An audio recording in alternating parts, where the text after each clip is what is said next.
What's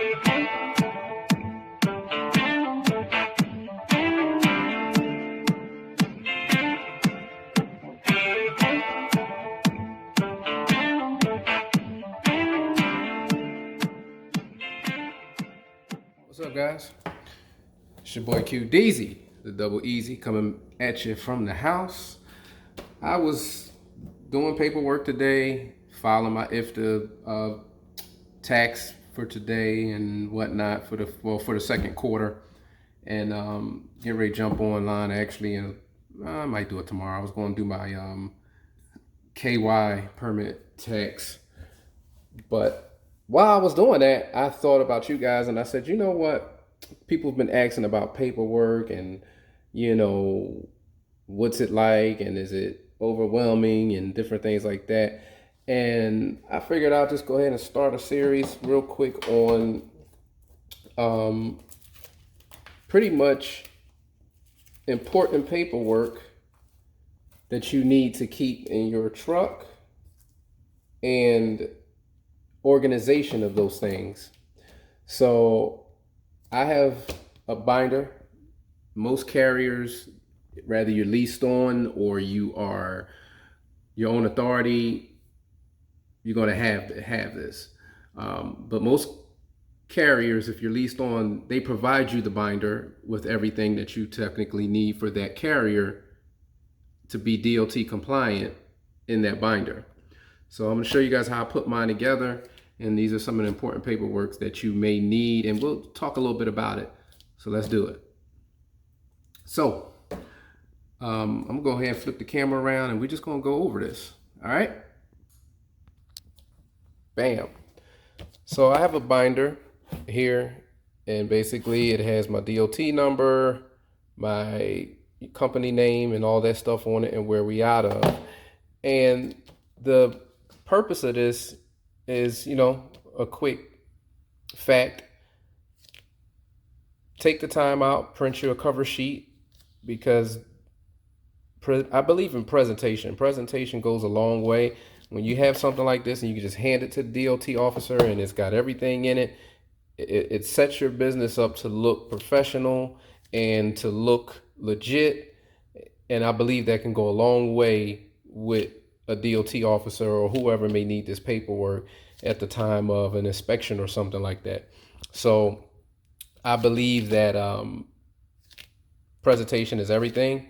Get yourself a nice binder and print you up a cover sheet, and make yourself look good, look presentable, present your company in a decent fashion. So let's get into it. So the first page, which you're going to see here on my first page, is my actual motor carrier authority certificate. We'll zoom in a little bit here, and that's basically what you would get once you have a legitimate authority, and that'll be your MC number and everything on that. So that'll be on my first page. You can set the pages up however you want. It really doesn't matter, but I like to set it up as okay, I'm licensed as a carrier. This is my carrier certificate. So let's start the ball there. From here, I like to have my insurance. Some people have their cab car first, their registration for the truck and all that.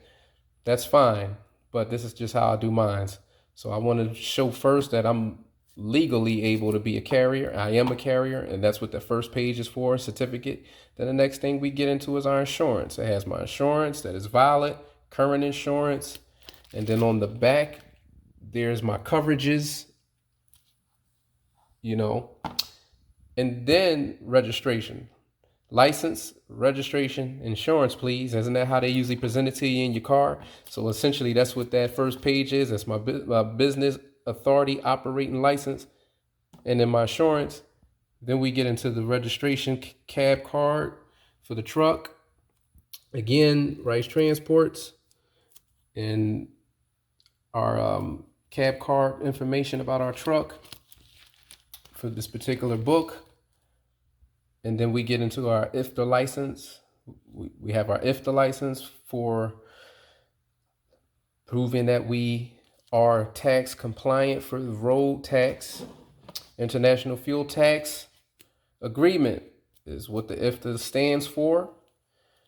And usually once you apply, this is what you'll get when you get your IRP plates.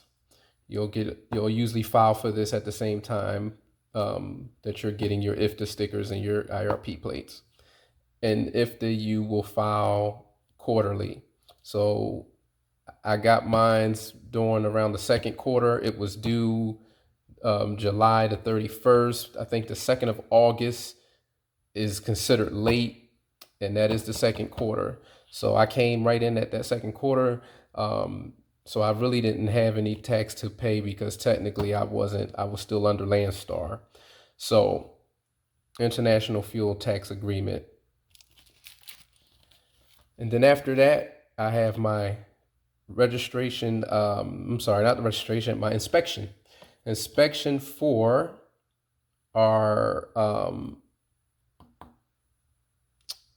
truck. This is our inspection, and it's a current inspection that shows that we are inspected and all our information about what our tire treads was and if there was anything, needed attention. Your annual inspection. And then also, here's our annual inspection for our trailer. And also we will have our registration for our trailer. I don't have the registration in this particular book, stays in the truck for the trailer. Some carriers won't require that or have that in because they're dropping and hooking and changing trailers all the time. So most places are going to have that. Registration is usually on the truck in a little compartment outside in front of the truck. Trailer. It's usually there. But since I have a designated trailer for this truck, I keep the inspection for that truck and the registration for that trailer. Registration for the trailer and the inspection for the trailer in the binder and in the truck. So I do have a copy of it in the binder and a copy of it in the truck for the inspections for the truck and trailer. Man, that's a little confusing, I know it. And then after my inspections and all that, we start getting into the other good stuff. This is my permit for Kentucky. Kentucky has a permit that you got to have, your KYU permit. It has my KYU number on here somewhere. Yep, there it is, up under here. Some people just put this on the side of the truck as well, the KYU number. I didn't do that. It's not really required, but you can do it. But it's not required to have on the truck. But you need to be registered and have it and have proof of it if for some reason you get stopped. So, and initially, if you guys remember when I had my inspection done in Kentucky, I did not have this. At the time, I had an account for it, but I did not have this. So, but I did end up getting off with it because I did apply for it and they could see that I applied. So the DOT officer was nice enough to give me a break on that. But your permits want to come after that. So you want to have all your permits for whatever state you need. I only needed this one.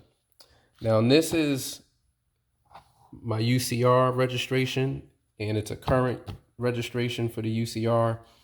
I think you do this yearly, and it's about $60. I think it's on here. Yep, about $60 for the UCR registration.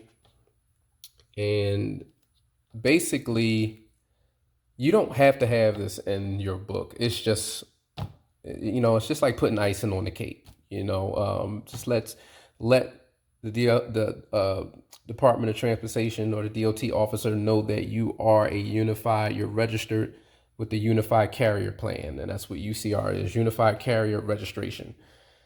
You don't have to have this in here, but I like to have everything. So, and then we have our DOT instruction sheet for our ELD. And this is basically, so if an officer needs to know how to transfer your logs, or you need to know how to do it, you have to have this in your book to be compliant with the Department of FMCSA. I'm sorry. You need to have this to be compliant, believe it or not. And if you ever notice when you lease on to somebody, they usually give you how to operate that ELD card in there. And that's the reason. It's not that they don't think you know how to do it. It's just you needed to have it to be compliant.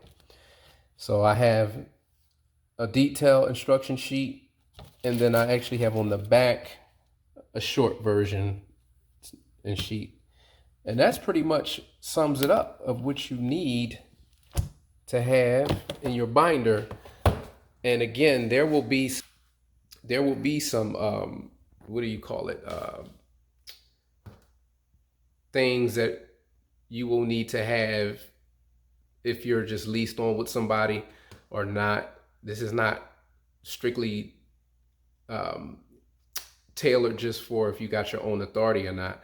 Like for instance, there's a few things that will go in here. It's going to be tailored depending on what you have. So for instance, just to give you guys a quick example, and I'm going to go ahead and shut this video, is when you're leased on, you need to have the lease agreement in that binder. And usually it is when you are leased on with somebody, they'll put that in your binder with your permits and registrations and insurance cards and all that. The other thing is if you're leasing a trailer or renting a trailer, you would have that lease agreement, registration for that trailer, and inspection for that trailer in your binder. So those are kind of how things will be different, tailored to whatnot, depending on how you're running. So I hope this was informative. We're going to start getting back to that informative stuff on the authority side coming here soon, and I hope you guys enjoyed the video. It's your boy QDeezy, the Double Easy. Peace out.